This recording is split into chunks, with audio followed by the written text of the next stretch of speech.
ও আমার সাথে রিলেশন থাকা অবস্থায় ওর সাথে দেখাও করছে। না, আমি বলি শোনো শোনো,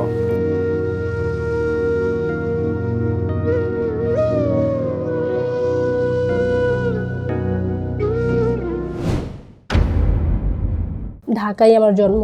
আমরা হচ্ছে আর 8-10টা ফ্যামিলির মতো একটু মধ্যবিত্ত ফ্যামিলি। তো ফেসবুকে একটা ছেলে হঠাৎ আমাকে রিকোয়েস্ট পাঠালো। প্রথমে এত একটা আগ্রহ ছিল না, পরবর্তীতে কথা শুরু হয়। একই এলাকায় বাড়ি ছিল, কিন্তু আমি তাকে ফেসবুকে পরিচয় হওয়ার আগ পর্যন্ত চিনতাম না। কন্টিনিউ যখন কথা চলতেছে, আমাকে হচ্ছে ওই ছেলেটা আর কি নাম্বার দিল যে যদি তোমার মনে চায় আমার এই নাম্বারে ফোন দিও। তো তারপরে কন্টিনিউ যখন কথা চলতেছে মেসেজে, তারপর মনে হলো যে না, একটা ফোন দিয়েই দেখি। ফোন দিলাম। ফোন দেওয়ার পরে খুব কম সময়, 1 থেকে 1.5 মিনিটের মতন কথা হলো, বেশিক্ষণ কথা বলতে পারিনি। ওই দিনই হচ্ছে যেদিন ফার্স্ট কথা হয়, এরপরে টানা 5 দিন আমার বাবা বাসায় থাকার কারণে আমি আর কোনো যোগাযোগ করতে পারিনি। আমি মেসেজেও কথা বলতে পারিনি, ফোনও দিতে পারিনি। তারপর 5 দিনের পর 6 দিন যেদিন আব্বু বাসায় ছিল না, ওই দিন হচ্ছে আমি ফোন দিলাম। তারপর সে হচ্ছে খুব রাগের ইয়াতে বলতেছিল যে তুমি এতদিন আমার সাথে কেন কথা বলনি। পরে আমি আসলে ওকে বুঝায় তখন বলতেছিলাম আসলে সবার ফ্যামিলি বিষয়টা কিন্তু এক না, অনেকেই আবার বাবাকে বাসায় রেখেও ফোনে কথা বলতে পারে, কিন্তু আমার বিষয়টা এমন ছিল না। তো আমি ওকে বললাম যে আসলে আমার আব্বু বাসায় ছিল, এর জন্য আমি ফোনে কথা বলতে পারিনি। তারপর আবার কন্টিনিউ ফোনে কথা চলতেছিল। পরে হচ্ছে মিট করার কথা সেখানে। তো তার সাথে হচ্ছে আমার ওই দিনই ফার্স্ট দেখা হয়। তার সাথে পরিচয় হওয়ার পর জানতে পারলাম যে আসলে তাদের সাথে আমাদের আকাশ পাতাল তফাৎ। তারা হচ্ছে অনেক বড় লোক। তখন হচ্ছে আমি এটা চিন্তা করতেছিলাম যে এই সম্পর্কটাতে যদি আগাই, ভবিষ্যৎ হয়তো ভালো কিছু হবে না। তারপরও মানে আবেগের বশে যা হয়, কথা চলতোই। তো একদিন হঠাৎ করেই এমন হচ্ছিল যে আমি তাকে অনেকবার কল করার পরেও কল রিসিভ হচ্ছিল না ওই পাশ থেকে। তারপরে আমি ওর একটা ফ্রেন্ডের কাছ থেকে জানতে পারি অ্যাক্সিডেন্ট হয়েছে, হচ্ছে যে হসপিটালে ভর্তি। ওই সময় আমি জানি না কেন আমি অনেক কষ্ট হচ্ছিল। ওই দিন দুপুরে খাওয়া দাওয়া করিনি। সারাক্ষণ আমার যখনই এটা মনে পড়তেছিলাম তখনই কান্না করতেছিলাম, এটা আমি নিতে পারতেছিলাম না। পরের দিন আমি ফোন দিছি আবার। তারপরে হচ্ছে ওর সাথে আমার কথা হয়েছে। ও বললো যে হ্যাঁ আমি এরকম হসপিটালে গুরুতর আহত হয়েছি। তো তারপর হচ্ছে ও বাসায় যখন আসে হসপিটাল থেকে, তো তাকে অসুস্থ শোনার পরে আমার খুব দেখতে ইচ্ছে করছিল। পরে আমি তাকে জিজ্ঞেস করলাম যে আসলে আমি যদি একা তোমাকে দেখতে যাই তোমাদের বাসায়, যেহেতু সে অসুস্থ বাসার বাইরে আসতে পারতেছিল না। পরে সে বললো সমস্যা নেই, আসো, আমি আমার আপুরা থাকবে, এতে কোনো সমস্যা নেই। তারপর দেখতেও গেলাম বাসায়। যাওয়ার পর যখন ওরা আমি দেখলাম, আমি দেখার পর নিজেকে কন্ট্রোল করতে পারতেছিলাম না, এত বেশি কান্না করতেছিলাম। খুব একটা সময় থাকিনি, ওই সাথে সাথে চলে আসছে, কিছুক্ষণ পরে চলে আসছে। তো আসার পর আমি ওকে জিজ্ঞেস করি যে তো আপুরা আমার বিষয়ে কোনো কিছু বলছে? ও বললো যে হ্যাঁ আপুরা বলছে, তাদের পছন্দ হয়েছে। পরে হচ্ছে যে এই বিষয়ে আমার আব্বুর মানে জানাজানি হয়ে যায়। তাকে আমি বিষয়টা আর কি জানাইলাম যে আমার বাসায় তো এরকম জানাজানি হয়ে গেছে, তো আমার বাসা থেকে তো এরকম বলতেছে যে এই সম্পর্কে আর না আগাইতে। তো ও হচ্ছে আমাকে বলতেছিল যে আচ্ছা তুমি হয়তো এর চাইতে ভালো কিছু আশা করো, তোমার এর চাইতে ভালো কিছু হতে পারে, যেহেতু তুমি আমার সাথে যখন রিলেশন করো তখন কিন্তু আমি এরকম একটা অ্যাক্সিডেন্ট ছিল না, বা আমি তখন সুস্থ ছিলাম, এখন আমি অসুস্থ। ও আমাকে এইভাবে বুঝাচ্ছিল যে এই বিষয়টাতে আর আগাইতে চাচ্ছি না, তুমি মনে হয় আমার চাইতে ভালো কিছু ডিজার্ভ করো। পরে আমি আমার ব্যক্তিগত মানে আমার জায়গা থেকে আমি এরকমটা চিন্তা করছিলাম যে ওর 2টা আঙুল এটা বিষয় না, ওর যদি একটা হাতও না থাকতো তারপর আমি ওকে ছেড়ে যেতাম না। এর ভিতরে একটা মেয়ের সাথে আমার কথা হইতো, ওই মাঝে মাঝে 2-4 মাস পর পর একটু কথা হয়, না হইলে নাই। তো এর ভিতর তো ওর সাথে আমার একটা রিলেশন হয়েই গেছে। তখনও হচ্ছে ওর সাথে প্রায় কথা হইতো না, ওই বিষয়টা ওর সাথে হচ্ছে আমি বলি শোনো, কথা হইতো বলতে ওর সাথে ওরকম কথা হইতো না, মাঝে মাঝে ওর যখন মন চাইতো ও ফোন দিত আমাকে। ও আমার সাথে রিলেশন থাকা অবস্থায় ওর সাথে দেখাও করছে। না, আমি বলি শোনো শোনো, আমাকে নক দিছে, বলতেছে দেখা করতে পারবা? আমি বললাম না।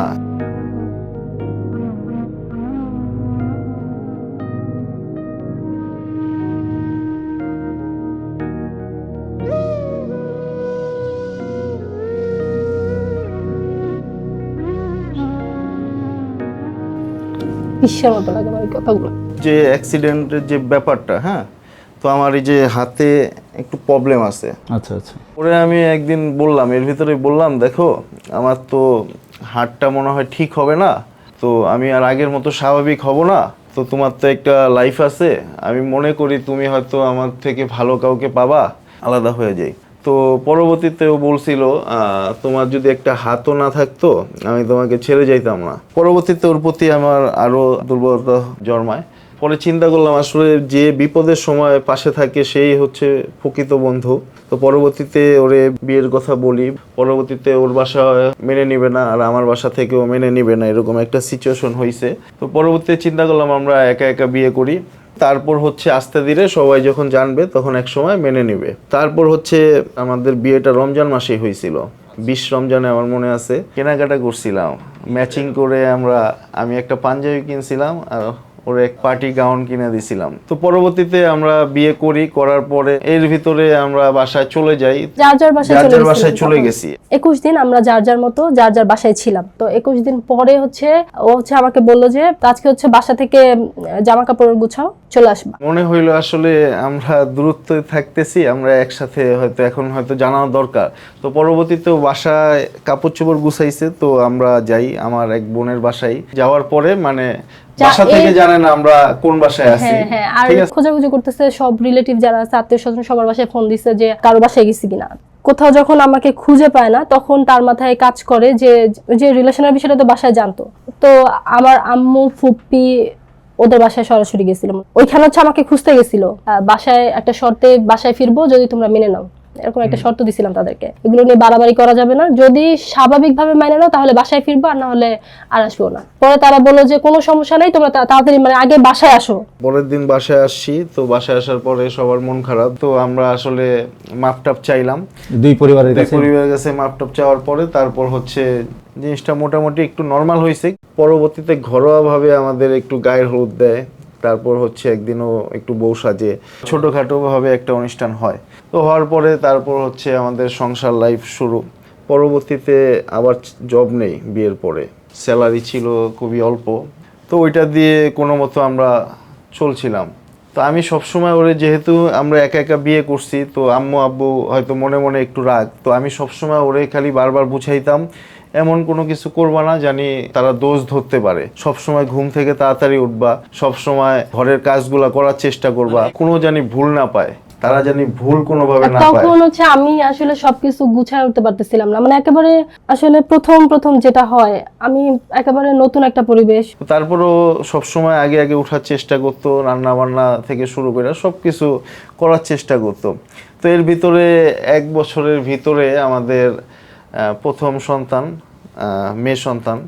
আমাদের যে ভরণ পোষণের দায়িত্বটা তখন পর্যন্ত কিন্তু ওর যে ইনকাম সোর্স সেটা দিয়ে কিন্তু আমাদের পরিপূর্ণতা মানে হচ্ছিল না, আমরা শ্বশুর শাশুড়ির উপর নির্ভর। আমি সবসময় এটা মানে পজিটিভলি বুঝাইতাম যে কিছু একটা করা উচিত, নিজের নিজে। বিষয়টা ছিল আমি বিয়ের পরেও ইনকাম করতাম, বাসায় টাকা দিতাম না, ওই বন্ধু বান্ধব নিয়ে এই টাকাটা ভাঙা ফেলছি, ওই জায়গায় ঘুরতে গেছি, ওইখানে বাইক দিয়ে। চিন্তা ভাবনা ছিল যে বাড়ি আছে, ভাড়া আসতেছে, তো আমার তো প্রেশার নাই। আমি চিন্তা করছি আমার বাসা থেকে তো আছেই, সাপোর্টিং আছেই, তো ওই ঝালগুলা তো ওর উপরে যাইতো, তোমার জামাই চাকরি করে টাকা দিচ্ছে না, বা তুমি কিছু বলতেছো না, তোমার কিছু জমাচ্ছ না।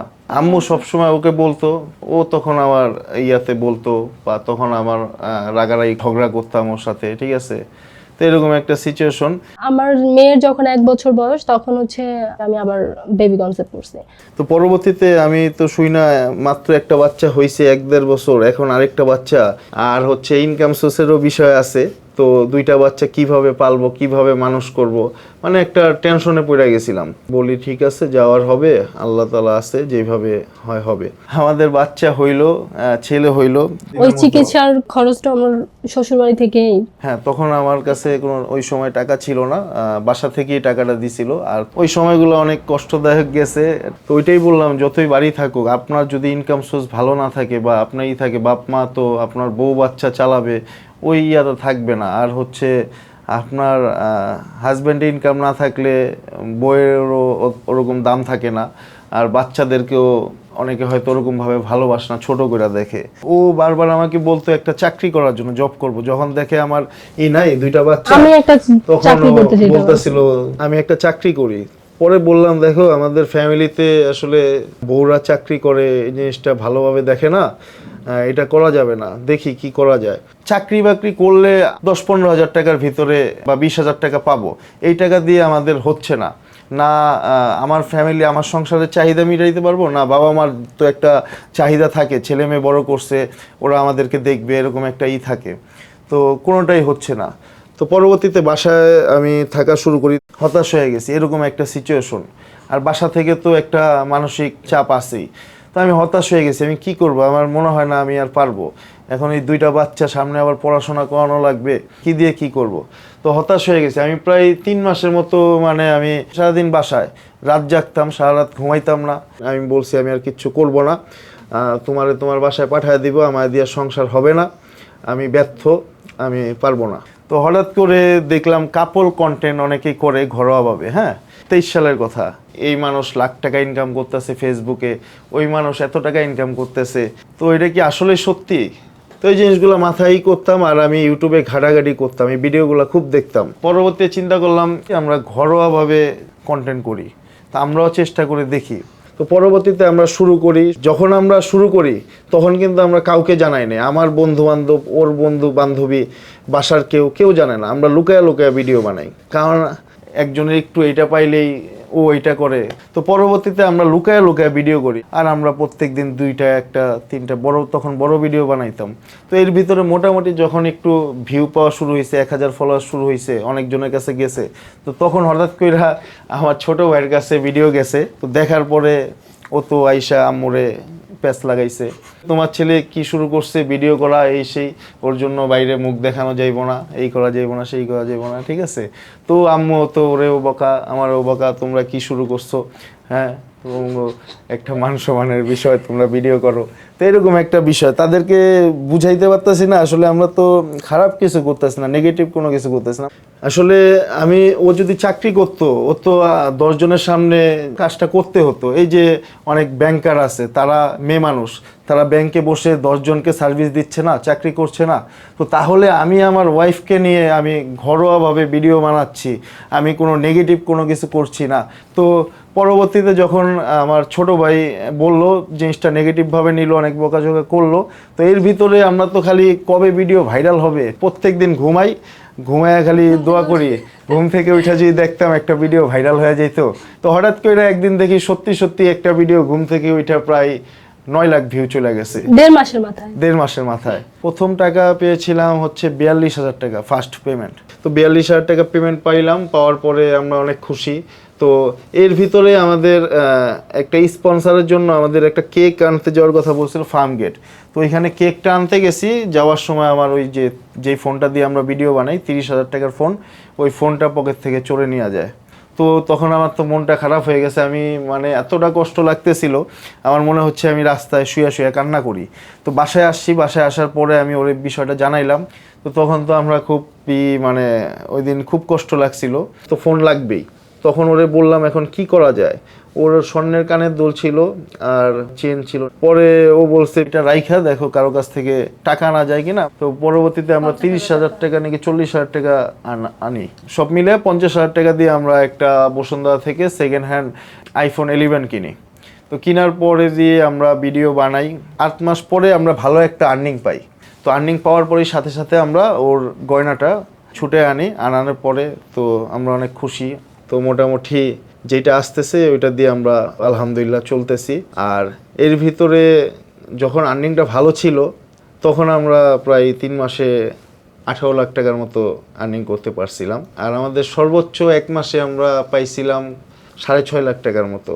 তো তখন তো আমরা মানে নিজেরে বিশ্বাস করতে পারতেছি না, বাসায়ও তারা অনেক খুশি, মানে এত টাকা এখান থেকে আসে, স্বপ্নের মতো। তো আপনাদের দোয়া এবং ভালোবাসায় আমাদের প্রায় 1 মিলিয়ন ফলোয়ার্স হতে যাচ্ছে। পেজের নাম হচ্ছে রাকিব অ্যান্ড সুমি ব্লগ।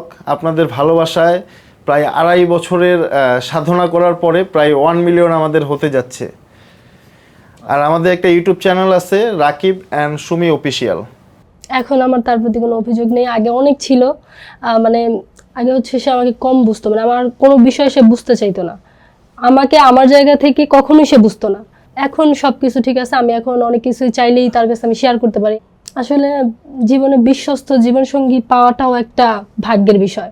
তো আমি মানে এমন একজন মানুষকে জীবনে পাইছি, মানে এখন আমি তার প্রতি অনেক অনেক আসলে আমি অনেক বেশি কৃতজ্ঞ, মানে সে শুরু থেকে শেষ পর্যন্ত এই পর্যন্ত আমাকে যতটুকু সাপোর্ট দিছে তার ফ্যামিলিতে যাওয়ার পরে, আমার মনে হয় না আমি এতটুকু সাপোর্ট অন্য কোথাও পাইতাম।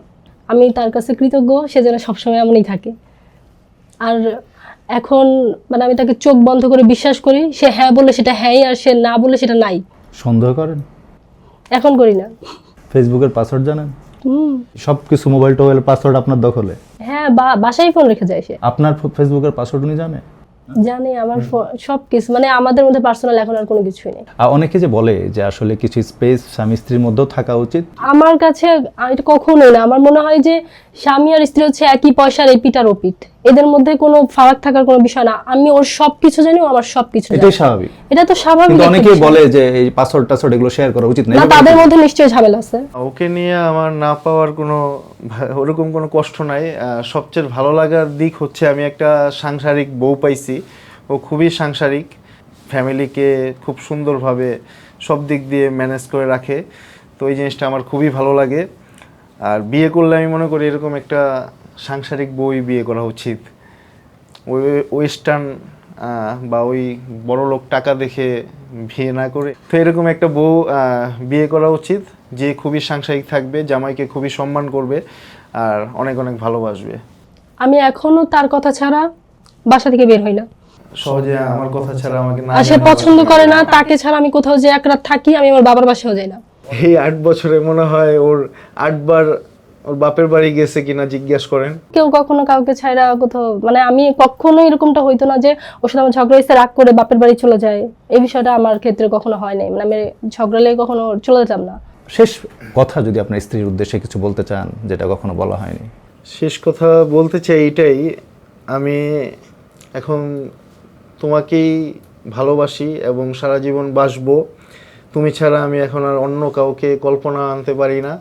তুমি যদি আমাকে কোনো সন্দেহ করে থাকো, এগুলো তোমার ভুল ধারণা। আমি আমার স্বামীর পাশে কোনো ছায়াও সহ্য করতে পারি না। আসলে একজন আরেকজনের মায়ায় পড়েই তার ব্যবহার আচার কথায়। এখন আমি যদি তার প্রতি বিরক্তি প্রকাশ করি, আমি তার সাথে অলওয়েজ ঘ্যান বিরক্তি, তার সাথে শুধু অভিযোগ দেখাইতে থাকি, দিন শেষে কিন্তু তার একটু হলে বিরক্ত আমার প্রতি কাজ করবে। এভাবেই সম্পর্কগুলো নষ্ট হয়ে যায়। আমার বিষয়টা এরকম না, ও চিল্লাচিল্লি করলে বা রাগারাগি করলে আমি চুপ থাকি। কারণ যখন এক পক্ষ চিল্লাচিল্লি করে, দ্বিতীয় পক্ষ যদি সাথে সাথে মানে ওই বিষয়টাতে রিয়েক্ট করে, তাহলে ঝগড়াটা কখনোই, মানে ওই ঝামেলাটা থামবে না, বিচ্ছেদের রূপ নেবে। তা আমি হচ্ছে আমার জায়গা থেকে সবসময় মানায় নেওয়ার চেষ্টা করি। আর আমি জানি না সবাই এরকম কিনা, আমি পার্সোনালি এরকম যে আমি সবসময় আমার কোনো ভুল নেই, তারপর আমি চুপ থাকি ওইখানে। যখন ও শান্ত হয় তখন ও নিজে থেকেই বুঝে যে আসলে ওর কোথায় ভুল ছিল। অনেক দিন পর আমাদের স্টুডিওতে এসেছে এক সুখী দম্পতি। তাদের দেখে সত্যিই মনে হচ্ছে ভালোবাসা, বোঝাপড়া আর সম্মান থাকলে দাম্পত্য জীবন কতটা সুন্দর হতে পারে। এই সুখী দম্পতিকে আন্তরিক ধন্যবাদ, কারণ তারা শুধু নিজেদের গল্পই শেয়ার করেননি, আমাদের সবার মাঝেও সুন্দর একটা বার্তা ছড়িয়ে দিয়েছেন। আমরা চাই আমাদের সমাজের এমন সুখী দম্পতির গল্প আরও বেশি করে সামনে আসুক, কারণ যখন মানুষ ভালোবাসা, বিশ্বাস আর একে অপরের প্রতি দায়িত্ববোধের গল্প শোনে, তখন অন্যেরাও অনুপ্রাণিত হয়, নিজেদের সম্পর্ককে আরো সুন্দর করে গড়ে তুলতে চেষ্টা করে। প্রিয় দর্শক, আপনাদের কাছেও আমাদের আহ্বান, আপনারা নিজেদের দাম্পত্য জীবনের সুখ, অভিজ্ঞতা আর ভালোবাসার গল্পগুলো শেয়ার করুন। আমরা চাই এই মঞ্চ হোক ভালোবাসার, সম্মান আর সুখী দম্পতিদের গল্পে ভরা। আজকের এই সুন্দর মুহূর্তের জন্য আবারও আমাদের অতিথি এই সুখী দম্পতিকে ধন্যবাদ লাভগুরু স্টুডিওকে আমাদেরকে এমন একটা সুন্দর সুযোগ করে দেওয়ার জন্য, যেখানে আমরা আমাদের ভালোবাসার গল্পটা সুন্দরভাবে গুছিয়ে বলতে পেরেছি। আশা করি ভবিষ্যতেও আমরা এমন আরও অনেক সুখী দম্পতির গল্প শুনতে পারবো। সবাই ভালো থাকুন, সুখী থাকুন। ধন্যবাদ।